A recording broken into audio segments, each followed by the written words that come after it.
sa araw na ito na ibigay niyo pang salita sa amin na galing sa inyo sa patnubay ng banal na Espiritu. Pakibuksan niyo rin po yung puso at isip ng bawat nakikinig. Salamat din po sa buhay ng mga Korean missionary na nagdala ng Ebanghelyo sa amin, lalo na po sa family ni Brother O na pumayapa noong last Monday. Sa kanyang pamilya ay patuloy niyo po silang palalakasin. At ang mga brothers and sisters na nandito sa Kailaway, tulungan niyo po kami na manatili sa inyong salita hanggang sa kayo po ay bumalik. Araw na ito, samahan niyo po kami na patuloy na mag-aaral ng Panginoon. Ito po ang aming dalangin sa pangalan ni Jesus. Amen. Po.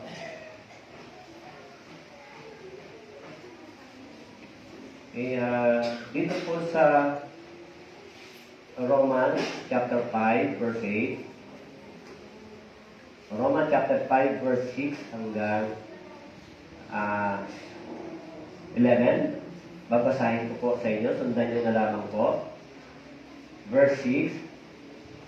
Romans chapter 5 verse 6. Sapagkat noong tayo ay mahihina pa sa tamang panahon, si Kristo ay namatay para sa masasama.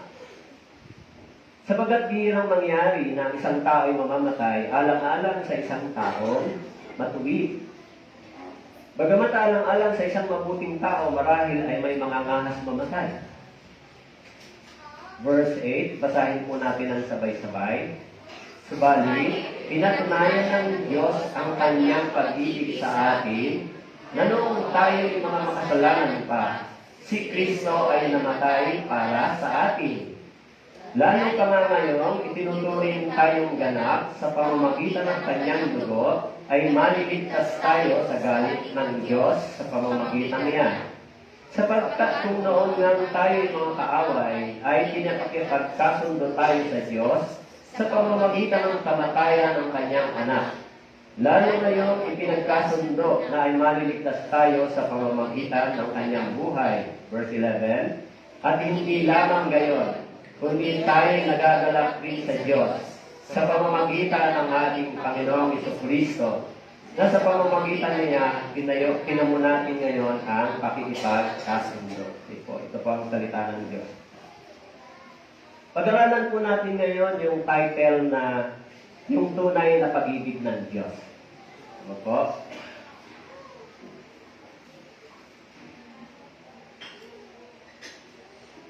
Yung tunay na pag-ibig ng Diyos. Hindi po ito katulad sa pag-ibig ng tao. Tama po? Hindi po natin pwedeng ikumpara yung pag-ibig ng Diyos sa pamantayan ng pag-ibig ng tao. Kaya, minsan, halimbawa, hindi ba, yung mensahe na darating ng Christmas, iniisip nila, this is the time for love. Actually, even without Christmas, yung pag-ibig ng Diyos ay patuloy na nananatili at nag-e-exist sa bawat puso ng tao. Kaya ano ba yung sinasabi dito na kahulugan ng salitang pag-ibig ng Diyos? Actually, yung salitang pag-ibig ng Diyos sa tinatawag na Greek na salita ay agape or unconditional love. May pag-ibig din yung tao, yung tinatawag na eros. May iba't ibang klase ng pag-ibig, subalit yung pag-ibig ng Diyos ay galing sa langit na pag-ibig. Walang kondisyon. Kayo ba? Natanggap niyo na ba yung pag-ibig ng Diyos? Alam niyo po, pag natanggap niyo yung pag-ibig ng Diyos, hindi niyo po yan kayang ipaliwanag, pero yung puso po ninyo ay magpapasalamat lagi sa Diyos. Hindi niyo kayang ipaliwanag yung lalim ng pag-ibig ng Diyos. Kaya dito po sa verse 6, sinabi po dito, sapagkat noong tayo mahihina pa, sa tamang panahon, si Kristo ay namatay para sa masasama. Noong tayo ay mahihina, ang ibig sabihin, nang hindi natin kayang magtagumpay laban sa kasalanan. Dahil mas palakas ang kasalanan kaysa sa atin. Dahil lahat ng tao lumabag sa batas ng Diyos. Kaya, lahat tayo ay napailalim sa kapangyarihan ng batas ng Diyos. So ano yung problema na nagawa ng tao? We violated God's law. Tama po. So, merong man's law at merong God's law. Kaya kahit anong gawin ng tao, mahina tayo. Hindi natin kayang mapagtagumpayan yung kapangyarihan ng batas na ito para tayo hindi mating sa kakatulan ng Diyos. Pero sabi po dito, sa tamang panahon,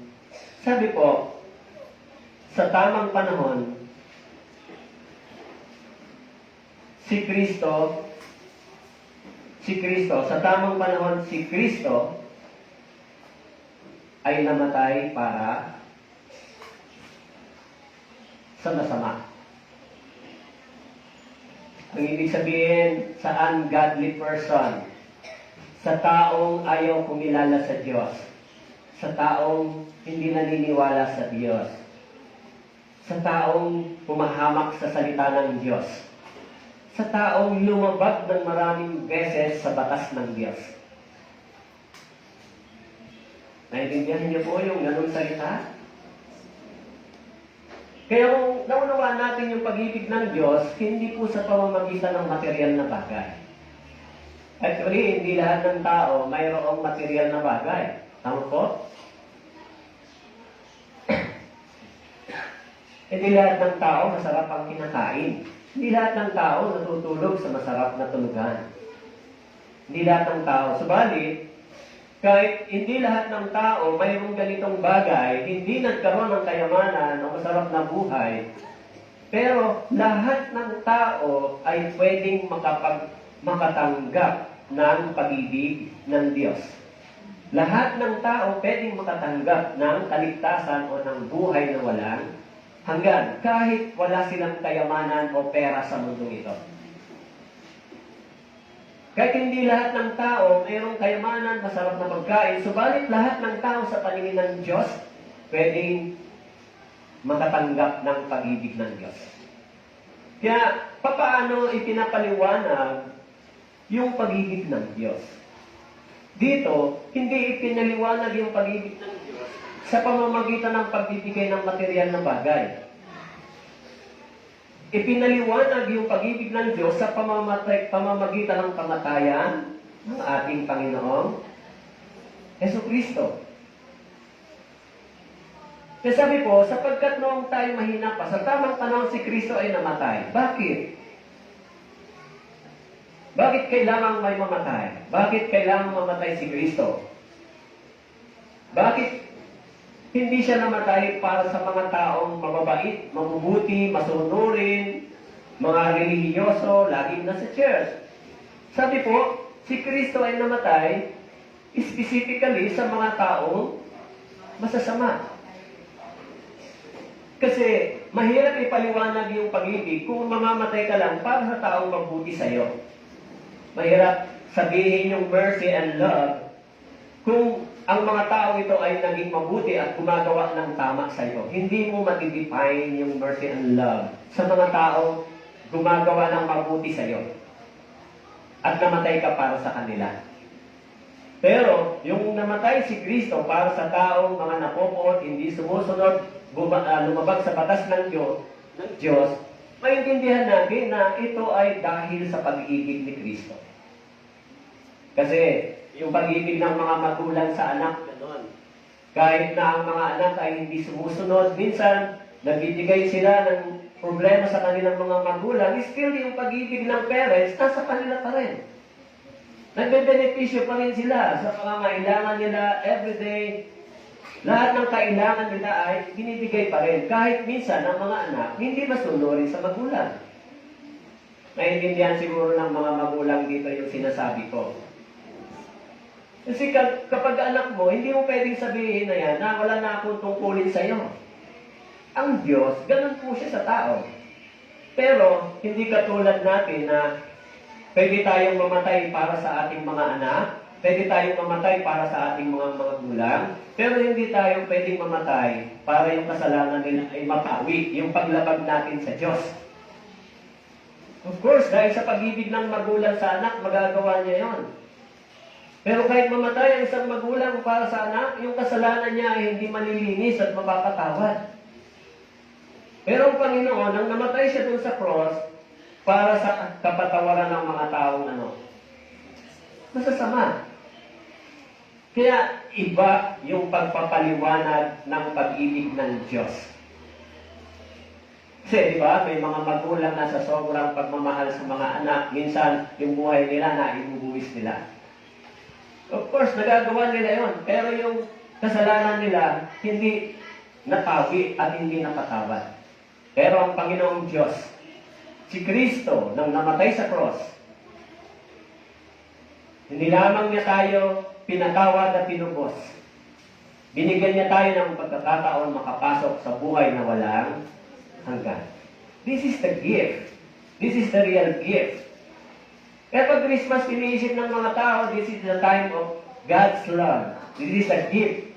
Actually, the real gift in the Bible is the eternal life. Hindi po yung material. Kaya yung mga tao na si sentro pagdating ng Pasko sa material, the gift, pero yung Bible ay nagsasalita sa tunay na regalo, ito po ay ang buhay na walang hanggan. Kaya sabi po, sapagkat ibinigay ko sa inyo, una sa lahat, ang akin ding tinanggap, na si Kristo ay namatay para sa ating mga kasalanan. Ayon sa mga kasulatan, siya inilibing at muling binuhay ng ikatlong araw ayon sa mga kasulatan. Si Kristo ay namatay para, pwede sabihin natin, sa akin. Tama po? Si Kristo ay namatay para sa akin. Bakit po? Sapagkat ako ay isang makasalanan. Namatay si Kristo para sa iyo, sapagkat ikaw din ay isang makasalanan. Bakit kailangan mamatay si Kristo? Kasi ang sabi ng Biblia, hinihingi ng Diyos yung batas. Sabi po sa Roma, Roma chapter 6, verse 23, sabi po dito, sapagkat ang kabayaran ng kasalanan ay kamatayan. Tama po? Hinihingi ng Diyos yung kabayaran. This is God's law.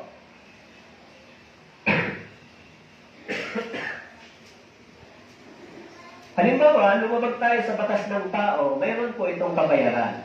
Tama po? So, ang kabayaran sa paglabag sa batas ng tao ay maaaring kukulong ka, maaari yung penalty mo ay may price, may amount, para yung kasalanan mo ay mabayaran. Pero, dito po, yung kasalanang paglabag sa batas ng Diyos, hindi po kayang bayaran ng pera o material na bagay. Ano po ang hinihingi o diniman ng Diyos para sa kabayaran ng ating sin? Death. Ano po? Ang ibig sabihin, yung kamatayang spiritual, kung hindi mo naunawaan yung pag-ibig ng Diyos, yung kamatayang spiritual, pagharap mo sa Diyos, dadalhin yung kaluluwa mo sa walang hanggang kapahamakan. Hindi yung naghihintay sa atin. Pero dahil, sabi po, yung kabayaran ng kasalanan ay kamatayan, ngunit ang kaloob ng Diyos na walang bayad ay buhay na walang hanggan kay Kristo Jesus na Panginoon natin.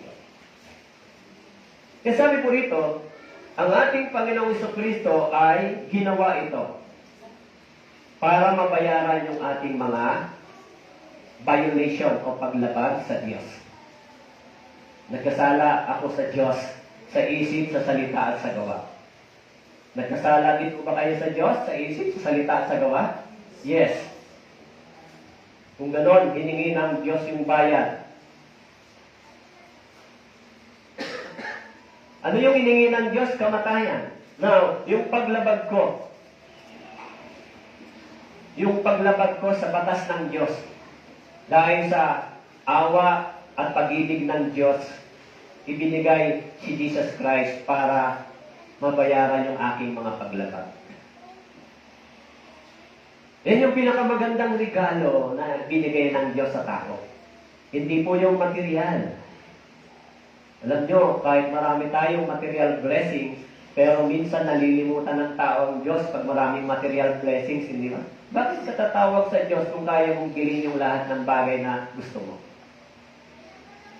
Pero yung buhay na walang hanggan na ibinigay ng Panginoon sa atin, hindi po natin kayang tumbasan ng material na bagay. Kaya, sabi po, yung title ng ating topic ay ang tunay na pag-ibig ng Diyos. Sabi po, sapagkat ang poot ng Diyos ay nahayag mula sa langit, laban sa lahat ng kalikuan at kasamaan ng mga tao. Sa pamamagitan ng kanilang kasamaan, pinipigil ang katotohanan, yung poot ng Diyos. Nahayag mula sa langit. Kaya, mula sa poot ng Diyos, tayo ay inilabas ng ating Panginoong Jesucristo. Bakit po may poot ang Diyos? Dahil daw saan? Sa lahat ng kalikuan at kasamaan ng mga tao. Mula dun sa poot na yon, mula dun sa dapat hahatulan tayo, inilabas tayo ng Panginoong Jesucristo. Namatay siya upang yung poot na yon ay hindi ilapat sa atin. Yung poot na para sa atin, kinuha ng Panginoong Hesus. Yung judgment para sa iyo at para sa akin, kinuha ng ating Panginoon. Sa Kanya ipinataw yung judgment sa halip na sa akin. Kaya yung poot ng Diyos, ipinataw sa katawan ng ating Panginoong Hesus. Doon sa cross. Yan yung poot, kinuha ng Panginoon. Instead na ako ang dapat hatulan, si Kristo, ang ating Panginoon. Yan yung pinakamagandang balita. Nagagalak po ba kayo sa balitang ito? Kaya, alam nyo, kung titignan natin yung mga Kristiyano, yung mga malalalim sa kanilang mga sinari, minsan, maisip ng mga tao, ano pakinabang nila kung bakit sila pupunta dito para mag-spend ng time, mag-spend ng pera.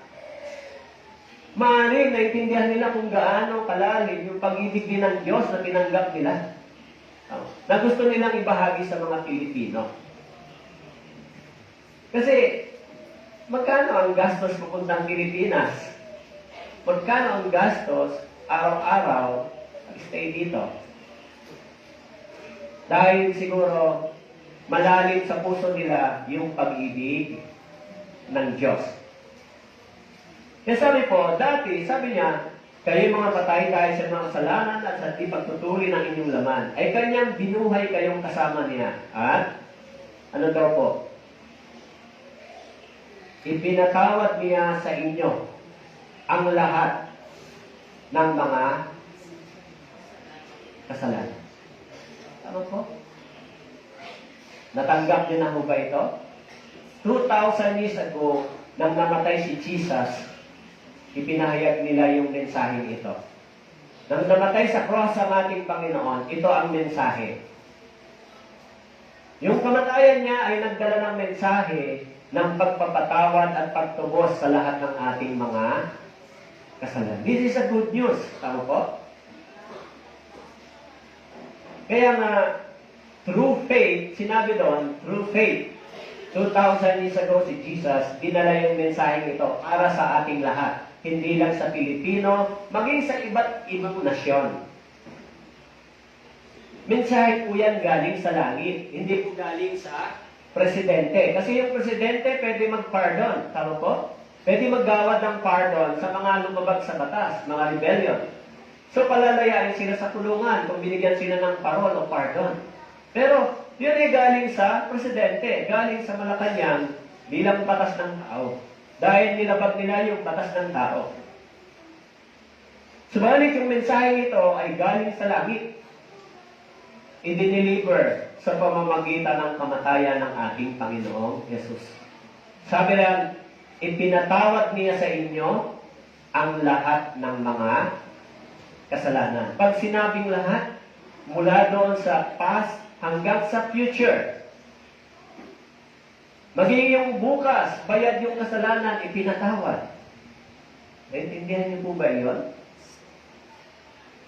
Kaya, minsan kahit tayo bilang mga tunay na naligtas, hindi sumusunod, yung promise, yung pag-ibig ng Diyos ay nananatili. Still, yung pag-ibig ng Diyos ay hindi katulad sa pag-ibig ng tao. E sabi diyan, ginawa ito ng Panginoon para sa atin. Okay? Kaya sabi ko rito, sa 2 Corinthians chapter 5 verse 14, pakibasa po, 3-2-1, ang pag-ibig ni Kristo ang umihimok sa amin. Sapagkat kami ay lubos naniniwala na ang isa ay namatay para sa lahat, kaya't ang lahat ay namatay. Siya ay namatay para sa lahat, upang ang mga nabubuhay ay huwag nang mabuhay para sa kanilang sarili, kundi para sa Kanya na alang-alang sa kanila ay namatay at muling nabuhay. So, si Kristo, yung pag-ibig ni Kristo, umihimok sa atin. Namatay siya para sa lahat. Namatay siya para sa iyo. Kaya sabi po, dapat ngayon, hindi na tayo mabuhay para sa ating sarili, mabuhay tayo para sa Diyos.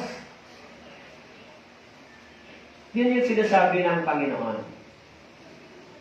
Nung tayo ay nakatanggap ng buhay na walang hanggan, sabi po, hindi na tayo dapat mabuhay lang para sa ating sarili. Dapat mabuhay na rin tayo ngayon para na rin sa Diyos. Yan po yung sinasabi ng Biblia sa mga taong tumanggap ng pag-ibig na papasok sa buhay na walang hanggan. Of course, mabubuhay tayo para sa ating pamilya, para sa ating asawa, mga anak, para sa ating mga tungkulin, trabaho, pag-aaral. Pero, sabi, isasama natin ngayon na mabubuhay na rin tayo para sa Diyos. Dati ang mga tao, hindi sila nabubuhay para sa Diyos. Nabubuhay lang sila para sa lahat ng kailangan dito sa mundong ito. Pero nung nawa natin yung pag-ibig ng Diyos, sabi po, mabubuhay na rin tayo ngayon. Hindi lang para sa pamilya, para sa mga anak, para sa asawa, maging para na rin sa Diyos. Kasama na siya sa akin na mabubuhay din ako para sa Kanya. Dahil araw-araw, ang Diyos ang nagbibigay sa akin ng lakas, nag-iingat, nagbibigay ng kalusugan, nangangalaga sa aking mga anak. Kahit wala ako, iniingatan ng Diyos yung ating pamilya. Kaya iniisip ko mabubuhay na rin ako, hindi lang para sa kanila, para na rin sa Diyos. Hindi lang para sa mga pangarap ko, kundi para na rin sa Diyos. Kaya sabi ko rito, bakit ako kailangang mabuhay para sa Diyos? Kasi dahil saan? Dahil sa pag-ibig ni Kristo. Yung pag-ibig ni Kristo. Kaya nga sa kanina, sa pag-ibig ni Kristo, ako ay tinubos. Kung ang Diyos po ay hindi pag-ibig, walang pupunta sa langit. Dahil ang Diyos lang ay isang hukom. Pero dahil yung katangian ng pag-ibig ng Diyos sa mga taong lumapit sa Kanya, humingi ng habag sa Kanya, tumanggap sila ng pag-ibig. Yan po yung dakilang biyaya ng Diyos. Kaya, sabi po, sapagkat bihirang mangyari na ang isang tao ay namatay, alang-alang sa isang taong matuwid. Bagamat alang-alang sa isang mabuting tao, marahil ay may mga ngaas mamatay. Ibig sabihin, bihira ang mangyari ng isang tao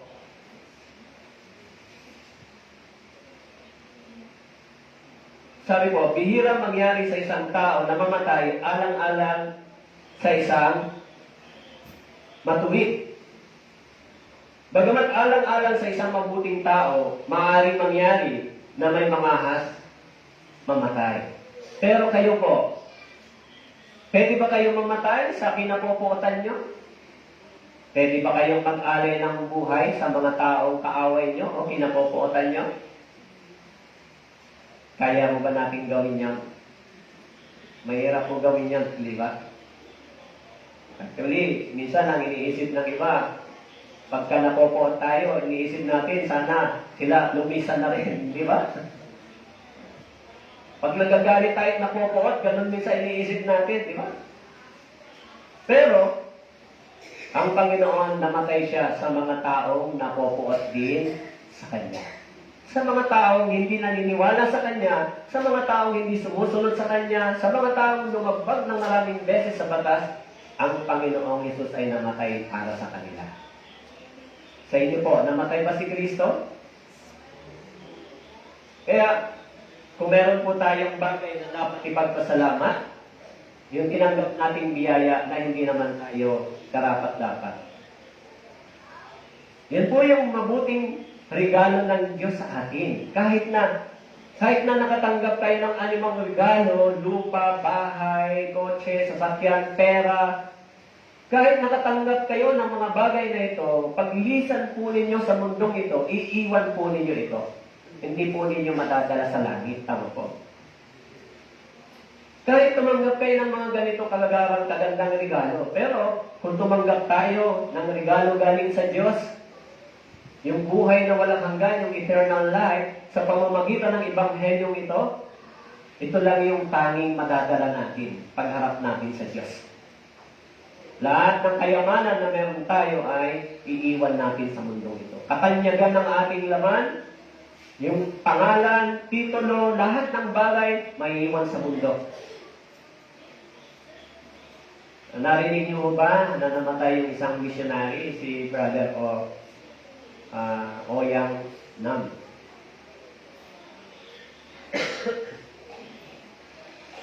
Alam niyo po, si Brother Oyang Nam ay 3 times nang bumisita dito sa Pilipinas, diyan po sa Tanawan.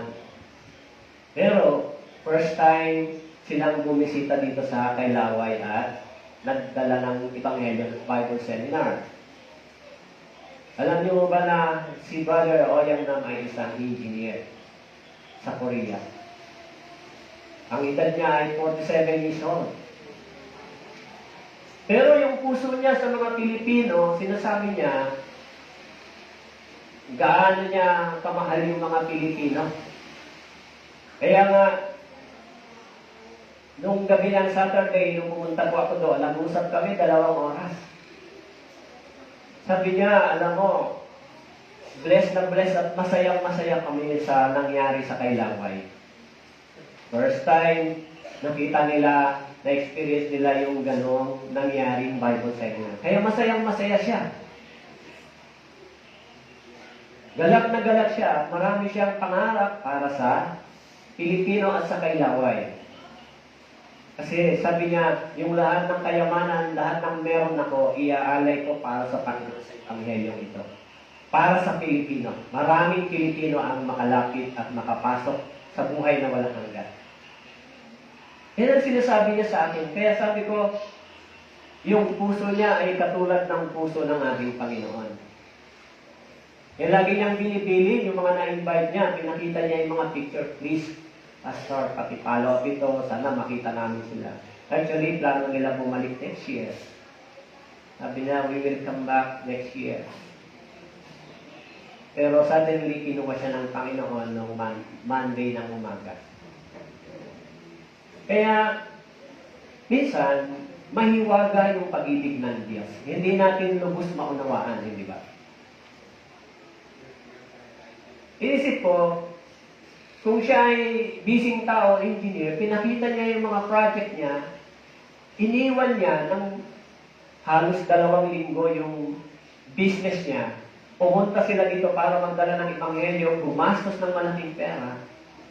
Iniwan nila yung trabaho niya pansamantala para lang magdala ng Ebanghelyo. Kaya, sabi ko, ganun nila kamahal yung mga kaluluwang naliligaw. Ngayon yung ibang nandito, kayo po ay bunga ng kanilang pagmamahal at panalangin. Bago sila pumunta dito, nanalangin sila na sana magtagumpay yung gawain niyon. Kaya nung gabi, 11:30, dumating yung family niya galing Korea, yung asawa at anak na isa. Yung anak na isa ay kasama. Hindi ko makausap kasi panay ang iyak pati yung mga mission team. So, tumuloy kami sa crematorium sa Ipa. Doon, in-cremate. Bago siya i-cremate, 11:30 dumating yung family. Nagkaroon ng necrological service. Nandun ako. So, sa ganong kalagayan, inabutan siya ng kamatayan sa paglilingkod sa Panginoon. Bata pa siya, 47. Yung family niya, nung dumating, nakita ko kung paano sila nagdalamhati. Lalo na yung asawa. Pero marami siyang pangarap para sa Kailaway at sa Pilipino. Nabot kami ng umaga, so kinabukasan, hinatid pa sila hanggang sa airport dahil naisip ko, mahirap mawala ng mahal sa buhay na hindi mo inaasahan. Yung unexpected darating sa iyo yung gano'n. Dahil sabi ko, nung nawala din yung father ko, na-realize ko rin na mahirap mawala ng magulang. Kaya minsan nami-miss ko yung father ko eh. Kasi naisip ko na pag nawala yung magulang, minsan malulungkot ka din. Yung mga kabataan, hindi nila nare-realize yan. Minsan, pag umidad kayo ng 40, 50, marirealize nyo kung gaano kahalaga na meron kang isang magulang.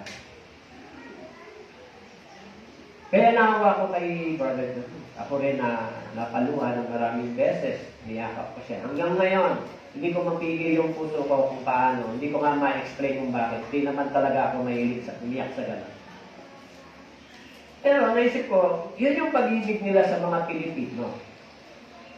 Pumunta sila dito para dalhin yung Ebanghelyo sa atin. Pinakamasaya nilang mission exposure na naranasan dito sa Kailaway. Kaya sinabi nila, amazing yung na-experience nila dito. Kasi yung mga Pilipino daw ay napaka-warm sa kanilang puso, kasi kumpara mo sa mga extreme country, di ba? Sa mga Islam country, napakahirap. Hindi katulad sa response ng mga Pilipino pagdating sa Ebanghelyo. Kaya sabi, dito po, Jesus, sabi niya sa John chapter 15, walang mahigit pang dakilang pag-ibig kaysa rito na ibigay ng isang taong kanyang buhay dahil sa kanyang mga kaibigan. Kayo, aking mga kaibigan, kung ginagawa ninyo mga bagay na aking iniutos sa inyo. Sabi ni Jesus, walang mahigit pang dakilang pag-ibig kaysa rito na ibigay ng isang tao ang kanyang buhay dahil sa kanyang mga kaibigan. Sabi ni Jesus, kayo'y aking mga kaibigan kung ginagawa ninyo ang mga bagay na aking inutos sa inyo. Bakit sinabi ni Jesus, kayo'y aking mga kaibigan? Meron po ba kayong kaibigan? Yung kaibigan nyo po ba malapit sa inyong puso? Madalas nyo ho bang gustong kasama? Yung kaibigan nyo?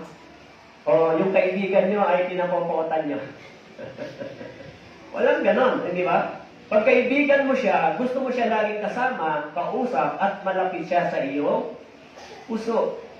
Kaya sinabi ni Jesus, kayo. Ang ibig sabihin sinasabi ni Jesus, kayo ay malapit sa aking puso, kayo ay gusto kong laging kasama, itinuturing ko kayong kaibigan. Kasi yung kaibigan, yan ang gusto mong laging kausap, kasama, pinagtitiwalaan. Tama po? Kung may kaibigan tayo. Kaya si Jesus sabi niya, kayo ay aking kaibigan kung ginagawa ninyo ang mga bagay na aking gusto. Ibig sabihin, yung mga tao ito ay malapit sa puso ng Diyos. Malapit sila sa puso ng Diyos. Okay? Kaya sabi po rito, sa 1 John chapter 3 verse 16, pakibasa po natin, 3-1, dito natin nakikilala ang pag-ibig sapagkat ibinigay niya ang kanyang buhay alang-alang sa atin. At nararapat nating ibigay ang ating mga buhay alang-alang sa mga kapatid. Yung salitang kapatid dito ay sa church, hindi po sa laman, sa spiritual. Brothers and sisters, the church. Alang-alang sa mga kapatid. Sabi diyan, dito natin nakikilala ang pag-ibig. Sabagat ibinigay niya, sino po siya? Si Jesus, ang kanyang buhay. alang-alang talino sa atin. Binigay niya yung buhay niya para sa atin. Kaya sabi niya, dahil sa kanyang pag-ibig. Kaya yung susi ng lahat ay pag-ibig. Pag-ibig ng Panginoon sa atin, nakakapagpatawad tayo kung may pag-ibig tayo, nakakapagpatawad tayo kung kung meron tayong pag-ibig sa ating puso. Kaya po, yun yung susi. Kaya yung sinabi po doon sa Bible, doon po sa John chapter 3,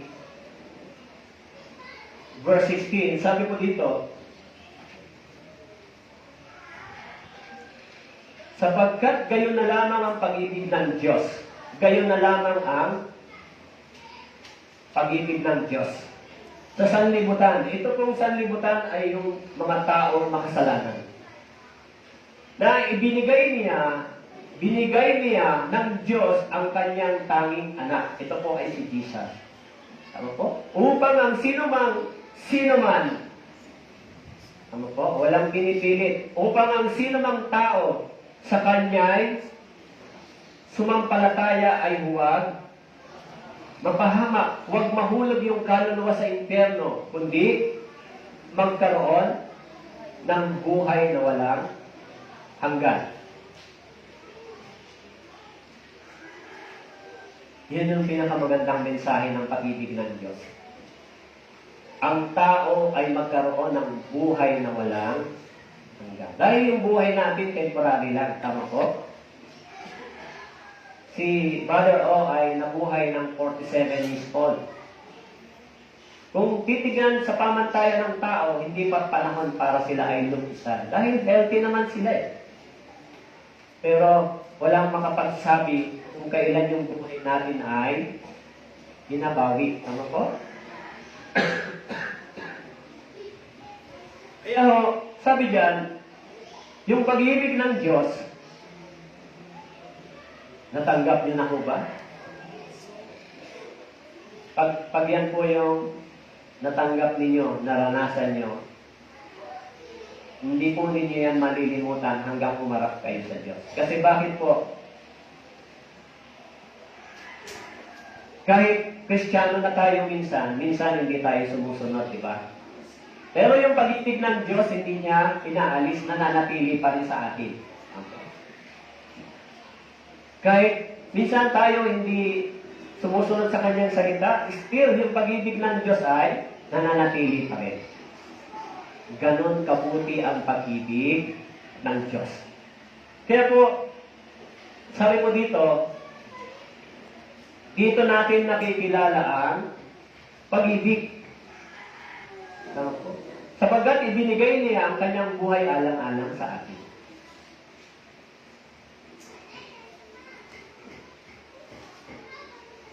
In Romans chapter 5 verse 8, sabi po, subalit pinatunayan ng Diyos ang kanyang pag-ibig sa atin. Pinatunayan ng Diyos ang kanyang pag-ibig sa atin. Na noong tayo mga makasalanan pa, si Kristo ay namatay para sa atin. Gaano po kahalaga sa inyo yung salitang ito? Si Kristo ay namatay para sa iyo at sa akin. Di ba? Namatay siya, hindi nung tayo ay matuwid, hindi nung tayo ay mabuti, hindi nung tayo ay sumusunod. Namatay siya nung tayo ay mga makasalanan. Lahat tayo dito makasalanan. Ako, makasalanan. Marami akong kasamaan na nagawa laban sa Diyos. Noon, hindi ko alam. Pero nung nabuksan yung aking mata sa salita ng Diyos, nakilala ko na ito pala ako isang makasalanan. Kayo po ba? Nakilala niyo ba ang sarili niyo sa harapan ng Biblia? Kaya pag sinabing sakat makasalanan, ang turong isa sa iyo, ang nakaturo sa kanya, tatlo. Lahat tayo, kung titingin tayo sa pamantayan ng Diyos, walang makakapasa sa atin. Walang makapagsasabi dito na karapat-dapat tayo, karapat-dapat pumasok sa langit. Meron ba? May makapagsasabi ba na karapat-dapat pumasok sa langit sa atin? Wala. Lahat ng mga tao hindi karapat-dapat makapasok sa langit ay nakatanggap ng biyaya at awa at habag ng Diyos. Kaya sila makakapasok sa buhay na walang hanggan. Kahit ano pang laki ng ating paglabag, subalit yung pag-ibig ng Diyos ay mas malaki sa paglabag natin sa Diyos. Kahit gaano karami yung kasalanan natin, hindi pa rin niya kayang tumbasan kung gaano din kalaki yung pag-ibig ng Diyos. Kaya hindi niya tinignan yung ating nagawa, kundi ang tinignan ng Panginoon yung kanyang puso na nakakabag at umiibig sa atin. Hindi niya tinignan yung ating kakutangan, yung ating pagkakamali. Hindi tumingin ang Diyos sa atin. Tumingin ang Diyos, bumase ang Diyos sa kanyang puso. Dahil ang Diyos ay pag-ibig. Kaya yung pag-ibig niya, yun ang nag-overcome sa lahat ng ating mga pagsuway at paglabag. Naintindihan niyo po? Kaya kung mayroong mensahe na pinakamaganda, yung pag-ibig ay nagbunga ng pagpapatawad sa lahat ng ating paglabag at ng bigay ng buhay na walang hanggan, ito yung mensahe ng salita ng Diyos na pinakamaganda. Good news. Kaya sabi po, si Kristo ay namatay para sa atin. Sapagkat kung hindi namatay si Kristo para sa atin, walang makakapasok sa langit. Lahat tayo mahuhulog sa impyerno. Sinabi po ng Biblia yun, hinihintay tayo. Sabi po doon sa Mateo chapter 10, verse 28, huwag ninyong katakutan ng pumapatay ng katawan, ngunit hindi nakakapatay ng kaluluwa, kundi katakutan niyo siyang makakapuksa ng kaluluwa at ng katawan sa impyerno. Tama po? Yung pag-ibig ng Diyos ang nagligtas sa atin dito. Tama po? Yung pag-ibig ba ng Diyos nagligtas sa atin yan?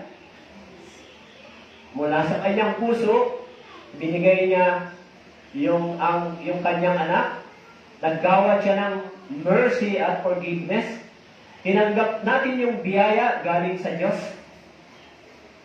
At kung ganon, yun ang naging daan upang ang kaluluwa at katawan natin ay hindi mahulog dito. Ano po? Kaya ba ng material na bagay maligtas ang tao dito? Kaya ba? Di natin kaya. Tama po? Kaya alam nyo, kung yung pamilya nakaunawa ng biyaya ng Diyos, kahit hindi kompleto sa material na bagay, hindi maganda yung income, kahit hindi ganun masarap ang kinakain araw-araw, pero kung naunawa nila yung biyaya at pag-ibig ng Diyos, magkakaroon sila ng pusong may pagpapasalamat lagi. Tama po? Kasi naisip nila, lahat ng bagay sa mundo ito, hindi sapat para punuan yung pangangailangang espiritual natin. Kaya sabi ng Biblia, anong mapapala ng tao, makamtan niya yung lahat ng kayamanan sa mundong ito, mapapahamak naman yung kanyang kaluluwa. Kaya sana bilang mga brothers and sisters ngayon dito sa Kailaway, alam nyo, sabi ng missionary, nag-message sa akin na sana yung buhay ni Brother O ay maging seed. Yung blood and life ni Brother O ay maging challenge at seed sa mga brothers and sisters dito sa Pilipinas, especially sa Kailaway. Maging example sila. Inialay nila yung buhay para sa Ebanghelyo. Sana daw yung mga taga-Kailaway ay ganun ang kanilang maging puso. Kaya, kung tayo ay tumanggap ng biyaya, ligtas tayo dito sa lugar na ito sa pagdating ng panahon, yan yung pinakadakilang mensahe. Kaya sabi po, para tayo maligtas doon, sabi po, kailangan si Kristo ay mamatay para sa iyo at sa akin. Yan yan yung sinasabi dito ng Biblia.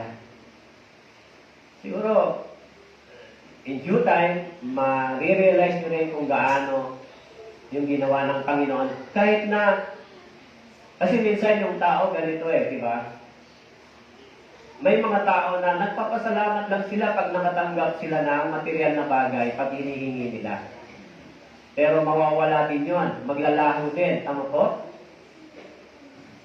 Pero yung kamatayan ni Kristo na nagbigay ng buhay na walang hanggan, ito ang mas dapat natin ipagpasalamat. Kasi kailanman ito ay hindi mawawala sa atin. Ito yung gift o regalo na pangwalang hanggan. Walang putol. Kaya sabi po, at labis na sumagana sa akin ang biyaya ng ating Panginoon na may pananampalataya at pag-ibig na kay Kristo Jesus. Tapat ang salita at nararapat tanggapin ng lubos na si Kristo Jesus ay pumarito sa sanlibutan upang iligtas ang mga makasalanan na ako ang pangunahin sa mga ito. This is the purpose kung bakit si Jesus pumarito. Para daw upang iligtas ang mga makasalanan. Hindi ba? Darating ang December 25, alalahanin yung pagdating ni Kristo. Tama po? Pero, ang tunay na purpose ng pagdating ni Jesus Christ upang iligtas ang mga makasalanan. Kaya sinabi ni Paul, ako ang pangunahin sa mga ito. Ikaw ba ito? Ikaw ba yung ililigtas ni Jesus?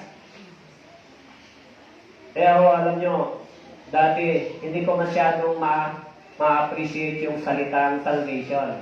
Kasi nung nag-graduate po ako sa seminary, ang dami naming teaching na itinuturo. Napakaraming mga doktrina. Pero, nung na-born again po dito, yung salitang salvation ay hindi na nawala sa aking bibig. Alam niyo ba na ang mga pastor na nag-graduate ng PhD, nag-masteral degree sa mga seminary, ang salitang salvation sa kanila ay nakalimutan ng ituro sa church? Ang pumasok sa church, mga system, mga practices, pero yung kaligtasan ng isang kaluluwa ay umalis na sa loob ng church sa pagtuturo. Kaya kung titignan mo yung churches ngayon, mas marami yung mga tugtugan, sayawan, kasiyahan, activities, pero hindi na naipaintindi, na ipaunawa sa kanila kung ano ang kalagayan mo sa harapan ng Diyos. Na-neglect na yung pinakamahalagang duty ng isang church. Kaya mapapansin niyo po dito sa Life for Mission, bakit ba paulit-ulit ng pagtuturo? Bible Seminar, Salvation, Bible Seminar, Salvation, Christian Living, Bible Seminar, Salvation, Christian Living. Alam niyo ba kung bakit paulit-ulit yung ganong pagtuturo? Dalawang purpose. Una, sa mga hindi ligtas, mabigyan sila lagi ng pagkakataon para makatanggap ng biyaya at kaligtasan. Kaya paulit-ulit.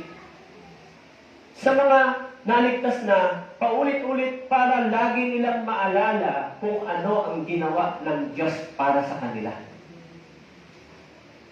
Yan po yung purpose. Pero yung iba sinasabi nila, ano ba yan? Paulit-ulit lang sila. Yan lang na tinuturo nila. The more na paulit-ulit natin iniintindi, inaalala yung pag-ibig ng Diyos, the more na mas nagiging malalim sa ating puso yung meaning, yung kahulugan. Mas lalo natin nare-realize kung bakit ito ginawa ng Diyos. Kaya mapansin po ninyo sa church na ito, sa atin, bakit pa yung church na yan, paulit-ulit na lang. So yung mga dumalo ngayon, hindi ba? Natanggap nyo yung biyaya ng Diyos. Tama po? Yung price ng isang kaligtasan ng kaluluwa ay priceless. Kahit gaano kalaki yung ginastos ng tao, effort, hindi pa rin kayang tumbasan yung price, yung halaga ng kaligtasan ng isang kaluluwa. Subalit, yung sacrifice, labor ng mga naligtas na tao ay kinikilala ng Diyos para pagdating nila pagharap sa Diyos, sila bigyan ng reward ng Panginoon. Yun po yun. Kaya kung kayo man po ay nakatanggap ng biyaya ng Diyos. Congratulations! Alam niyo ba, sabi ng Biblia, doon po sa Lucas chapter 15,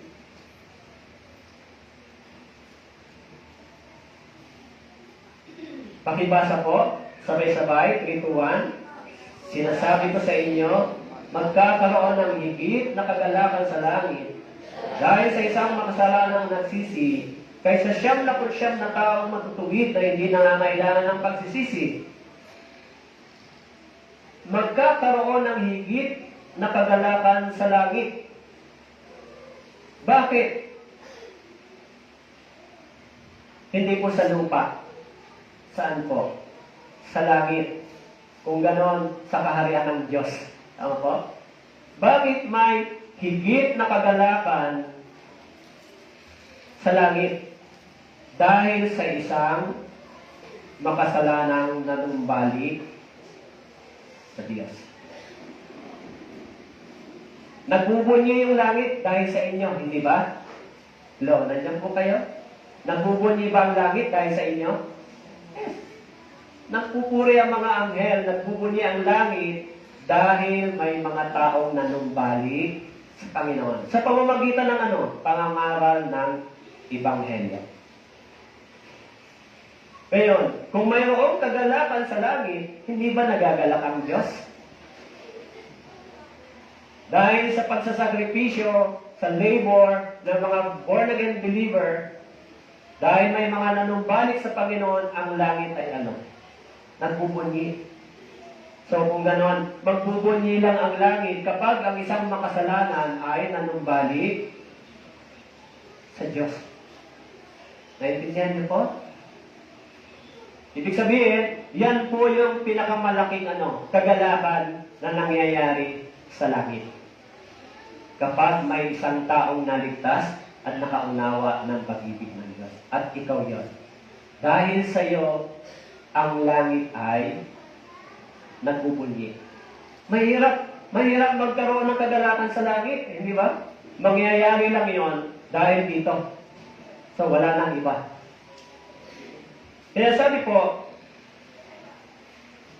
dito, ngunit dahil dito, nakatanggap ako ng habag upang sa aking pangunain maipayag si Kristo, kanyang sakdal na pagtitiis bilang halimbawa sa mga sasampalataya sa kanya tungo sa buhay na walang hanggan. Sabi po, nakatanggap ako ng habag. So sabi po dito, bilang halimbawa sa mga sasampalataya sa kanya tungo sa buhay na walang hanggan. Kaya, yung pinaka-resulta ng pananampalataya kay Kristo ay makatanggap ka ng buhay na walang hanggan. This is the gift. This is the real gift. Yan yung regalo ng Diyos. Hindi po yung material. Kaya iniisip ng maraming tao, ang regalo ay material. Hindi po. Ang tunay na regalo ng Diyos ay buhay na walang hanggan. Gusto niyo ba yung regalong ito? Mas maganda ba yung regalong ito? Anong gusto niyo po? Bahay at lupa o buhay na walang hanggan? Parang may nagsabi, bahay at lupa na lang, pastor. Alam niyo po, sa totoo lang, kahit bahay at lupa ang ibigay sa atin, pag namatay tayo, iniiwan natin yon, tama po? Pero yung buhay na walang hanggan, magdadala sa atin sa buhay, sa piling ng Diyos. Alam niyo po doon sa panahon ng history ni Lazaro, nung namatay yung lalaking mayaman at saka si Lazaro, doon naalala ko yung taong mayaman, daanan ko lang po ng konti, kasi may naalala akong sinabi ng taong mayaman doon. Sabi niya rito,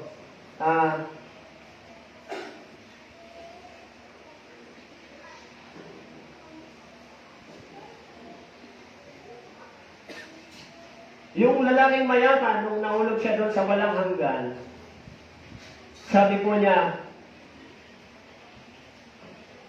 kung gayon, pinapakiusap ko sa iyo, Ama, na isugo mo siya sa bahay ng aking ama, sapagkat ako'y may 5 kapatid na lalaki, upang magpatotoo sa kanila nang hindi rin sila mapunta sa dakong ito ng pagdurusa. Alam niyo, nung narinig ko po ito, yung lalaking mayaman, nung nahulog siya sa kapahamakan, nakikiusap po siya. Sabi niya, pinapakiusap ko sa iyo. Isugo mo siya sa bahay ng aking ama, si Lazaro, para ano daw? May 5 kapatid pa ako na lalaki upang magpatotoo sa kanila. Upang hindi rin sila mapunta sa dakong ito ng pagdurusa. Nung nabubuhay pa yung lalaking ito, hindi niya pinaniwalaan o naintindihan yung salitang impyerno o pagdurusa. At nung nahulog siya doon, ang sabi niya, pinapakiusap ko sa iyo. Naisugo mo siya sa bahay ng aking ama, ako'y may 5 kapatid na lalaki. Alam niyo ba dito, hindi po pinagbigyan yung kanyang pakiusap. Subalit sinabi ni Abraham, nasa kanila si Moises, ang mga propeta, ayaw silang makinig sa kanila. Naunawaan niya na yung lugar na pagdurusa na yon ay maaaring mapunta rin yung kanyang mga kapatid. Kaya sabi niya kay Abraham, nakikiusap ako, utusan mo si Lazaro na paalalahanan yung aking mga kapatid upang hindi rin sila mahulog dito. Pero sabi ni Abraham, nandoon yung ebanghelyo, nagbibigay ng warning para sa kanila. Kung mananampalataya sila doon, sumampalataya sila kay Jesus, hindi sila mahuhulog dito. Kaya, yung lalaking mayaman, meron siyang ganong kaisipan nung siya ay nahulog sa pagdurusa. Tayo, hindi pa tayo napunta doon. Pero bago tayo dumating doon, binigyan tayo ng binigyan tayo ng mensahe tungkol sa kaligtasan sa pagdurusa sa kabilang buhay.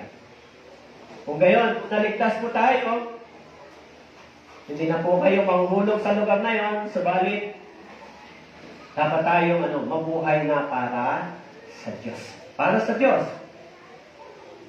Kaya sabi po, upang kanyang maipakita sa mga panahong darating ang hindi masukat na kayamanan ng kanyang biyaya. Ipinakita ng Diyos yung kagandahan ng loob, ipinakita ng Diyos yung hindi masukat na kayamanan ng kanyang biyaya. Yun yung biyaya ng Diyos. Sapagkat sa biyaya kayo naligtas sa pamamagitan ng pananampalataya. Ito hindi sa pamamagitan ng inyong sarili. Ito'y kaloob ng Diyos. Hindi sa pamamagitan ng mga gawa upang ang sinuman ay magmalaki. Kaya yung mga naligtas po, may 4 na tungkulin. Kung unawaan niyo po yung ebanghelyong ito. Una, dapat po meron na kayong Sabi po dito sa Bible, sa 1 Peter,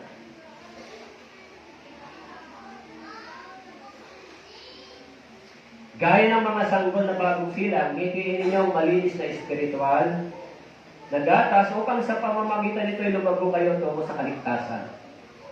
Kung naligtas na po kayo, kailangan nyo pa ng espiritual na gatas para kayo po ay lumago. Sabi rito, espiritual na gatas, ito po ay ang salita ng Diyos. Kaya po, ini-invite namin kayo na magpatuloy dito para sa pangangailangan ninyong espiritual na gatas. Kung may Bible kayo sa bahay, magbasa po kayo. Basahin po ninyo yung Book of John and Roma. Yun po, maganda sa mga bagong ligtas. So, sabi po, gaya ng mga sanggol na bago, sila, ang ibig sabihin, bagong ligtas, naunawaan nila yung biyaya ng Diyos. Para daw lumago.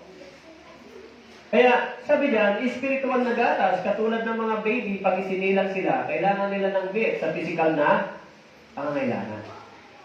Ngayon, kung bago silang naligtas, kailangan nila yung spiritual na milk nandito po sa church. Po. Sumunod, sabi po, fellowship. Sabi po dito sa Philippians chapter 4, ito pong fellowship o prayer. Huwag kayong mabalisa sa anumang bagay, kundi sa lahat ng mga bagay sa pamamagitan ng panalangin, pagsamo na may pagpapasalamat, ipaalam ninyo ang inyong kahilingan sa Diyos. Yan po yung gawain na ng mga naligtas. Prayer and fellowship sa Panginoon. Ibig sabihin ng prayer, pakikipag-fellowship sa Diyos. Nagpipray po ba kayo bago kumain? Yung mga born again believer bago kumain nagpipray. Diba? Salamat Panginoon sa biyayang ito. Kung may mga malalayong lakad, nagpipray. Ingatan mo kami sa aming paglalakbay. O yung mga anak, nahirapan, hindi sumusunod, pinapanalangin ng mga magulang, sana Panginoon, yung kanyang isip ay baguhin mo, yung kanyang puso. So yung panalangin, sabi po, ipaalam ninyo ang inyong kahilingan sa Diyos. Ano po? Kaya, kung tayo ay mayroon ng koneksyon sa Diyos, lagi tayong lumalapit sa Diyos dapat. Kasi sabi po ng Biblia, doon po sa awit chapter 91. Sabi po dito, awit chapter 90, 91.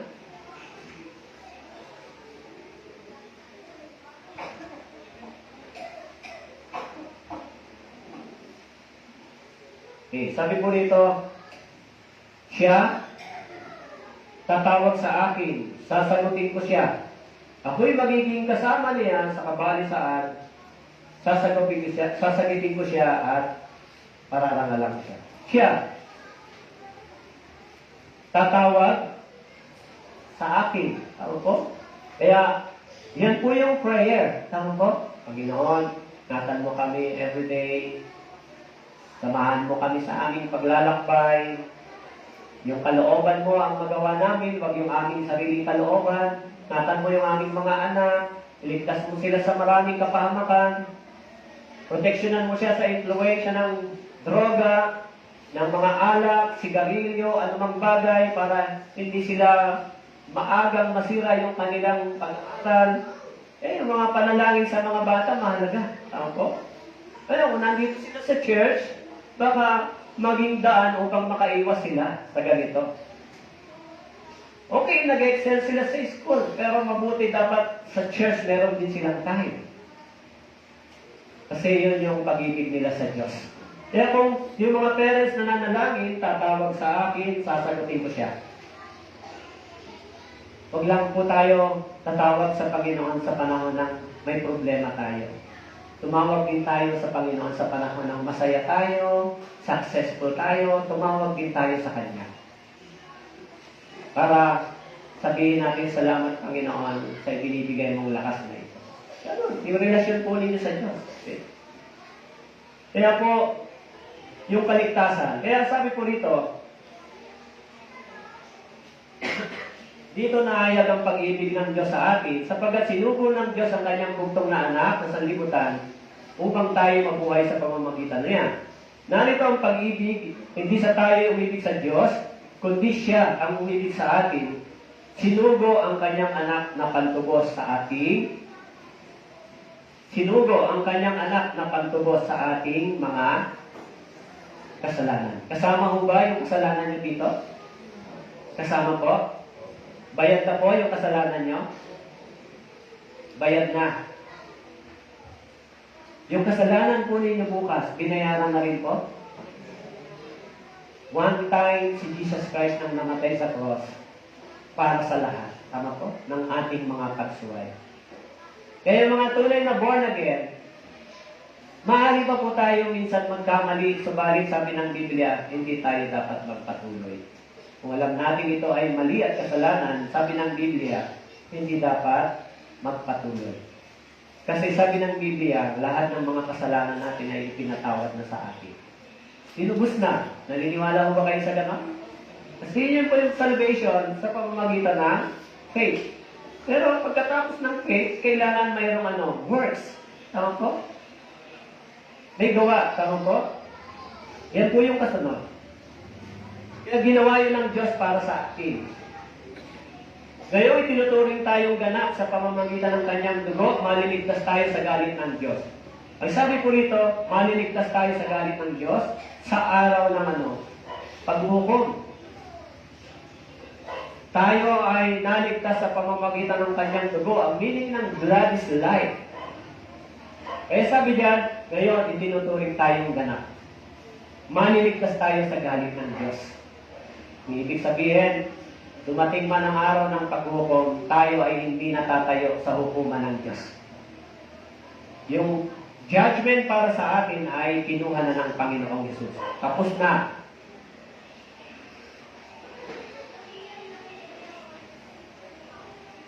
Kaya sabi po rito, ngunit kung tayo lumalakad sa liwanag tulad niya na nasa liwanag, may pakikisama tayo sa isa't isa. Pakibasa po ito. At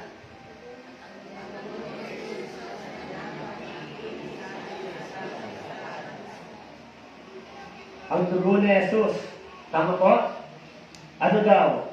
Ang luminis sa atin sa lahat ng kasalanan. Dugo ni Jesus. Naging marumi tayo dahil sa kasalanan, pero yung dugo ni Jesus, nilinis yung lahat ng ating mga kasalanan. Alam nyo, kung bakit dito tayo nag-aaral na mabuti ng Biblia? Tayo kasi dati, nagsisimba, wala tayong alam dito, tama po? Hindi na ipaliwanag sa atin yung kahulugan ng talata ng salita ng Diyos. Kaya, wala tayong naintindihan sa Biblia. So ngayon, pinapaunawa sa atin ang Biblia. Ano ang naging resulta ng dugo ni Jesus para sa atin? Luminis sa lahat, from past to the future, sa lahat ng ating mga pagsuway. Tama po? Naintindihan niyo po? Malungkot ba kayo sa balitang yan? Parang malungkot po kayo eh. Yung good news na magbibigay ng joy ay ito. Dati, ang Diyos ay napopuot sa atin ngayon, tapos na yung puot ng Diyos para sa atin. Di ba? Eh sabi diyan, nilinis tayo dahil sa kanyang dugo.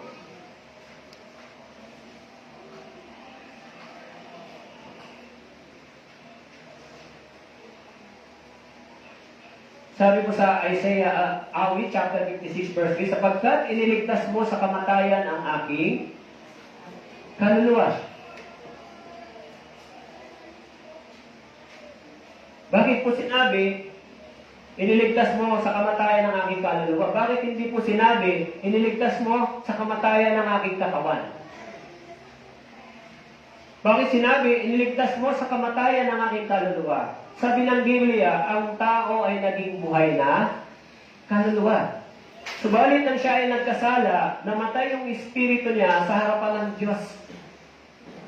Kaya dahil sa kamatayan ng ating Panginoong Hesus, yung buhay ay nanumbalik sa ating espiritu. Kaya yung ating kaluluwa ay tumanggap ng buhay na walang hanggan. Kaya sabi po, iniligtas mo sa kamatayan ang aking kaluluwa. Kung ganon, may magandang nakita. Tao po, kasi sabi ng Biblia, ang lahat ng kaluluwang nagkakasala ay mamamatay. Subalit ngayon, yung kaluluwang nagkakasala o nagkasala ay pwede nang mabuhay dahil sa kamatayan ng ating Panginoong Hesus. Okay? Iniligtas.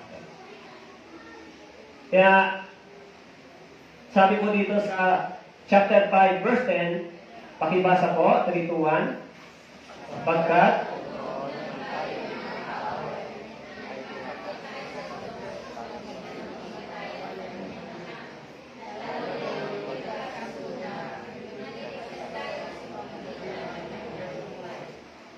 ito po yung importante. Tama po? Pakikipag o pinakipagkasundo tayo sa Diyos. Sa English, reconciliation. Dahil dati naging kaaway tayo ng Diyos dahil sa pagsuway. Pero si Kristo ay naging daan upang magkaroon tayo ng pakikipagkasundo o reconciliation sa pagitan ng Diyos at natin. Si Jesus ang namagitan. Sa lahat ng ating pagsuway sa batas ng Diyos, si Kristo ang ating Panginoon ang siyang naging tagapamagitan. Hello, naintindihan niyo po? Kaya, hindi ba ganito?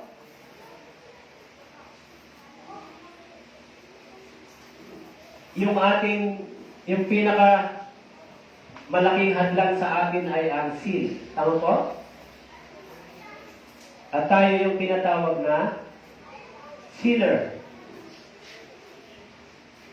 So, because of my sin, hindi tayo makapasok sa langit. Tama po?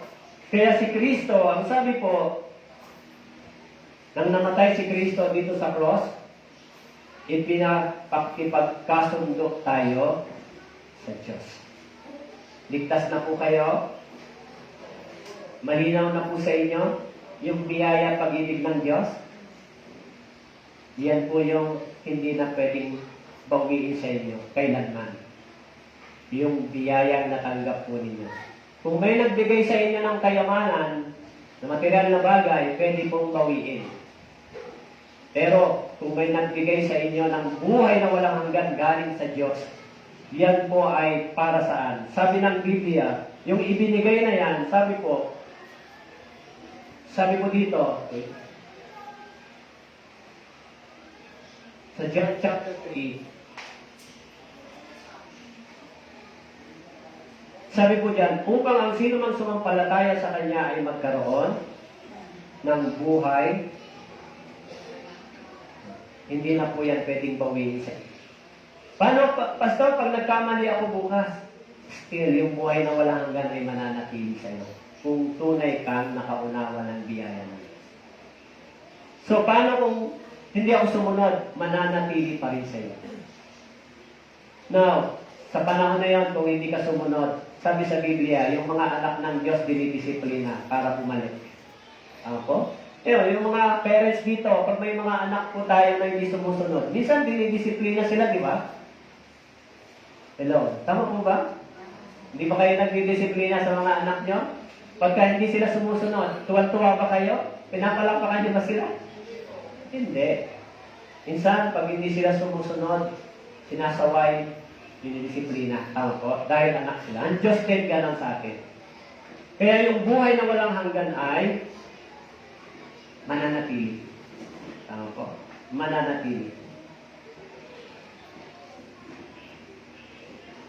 Kaya sabi po dito ni Pablo, pinakipagkasundo tayo sa Diyos sa pamamagitan ng kamatayan ng kanyang anak. Yun po ay si Jesus. Po? Kaya sabi po, at hindi lamang gayon kundi tayo nagagalak din sa Diyos sa pamamagitan ng ating Panginoon sa Kristo, na sa pamamagitan niya, tinamo natin ang pakikipagkasundo sa Diyos.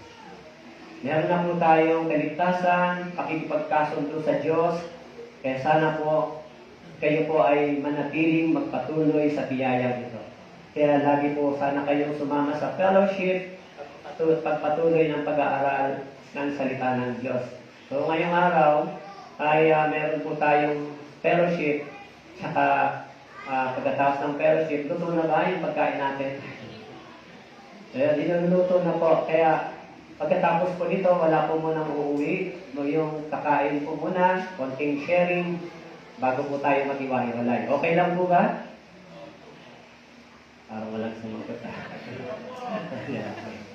So sa mag-picture taking tayo, kaya stay lang po kayo dyan. At huwag na kayong tumayo sa upuan nyo at yung ibang mga brothers and sisters mag-share ng testimony pagkatapos nito. Okay po? So tayo po yung manalangin. Maraming salamat po at Diyos sa iyong dakilang biyaya na ibinagkaloob niyo po. Salamat sa Osan Church, sa Tanawan Church na tumutulong sa amin, at sa mga brothers and sisters dito na patuloy na gumagawa din, at sa mga bagong ligtas. Tulungan niyo po kami na maalaga namin sila ng may pag-ibig at pagmamahal sa paglilingkod dito po sa Iglesia. Nawa po hindi kami ang magiging kahinaan nila, kundi kami po ang magiging kalakasan nila. Tulungan niyo po kami, Panginoon, na mapangalagaan ang mga bagong ligtas na kaluluwa dito po sa Iglesia. Salamat din sa buhay ng mga misyonary, Panginoon, na tumulong upang ipangaral ang Ebanghelyo. At yung mga bata din po, Panginoon, tulungan niyo po kami na maturuan namin sila ng salita ng Diyos. Salamat po. Ito po ang aming dalangin sa pangalan ng Jesus. Amen.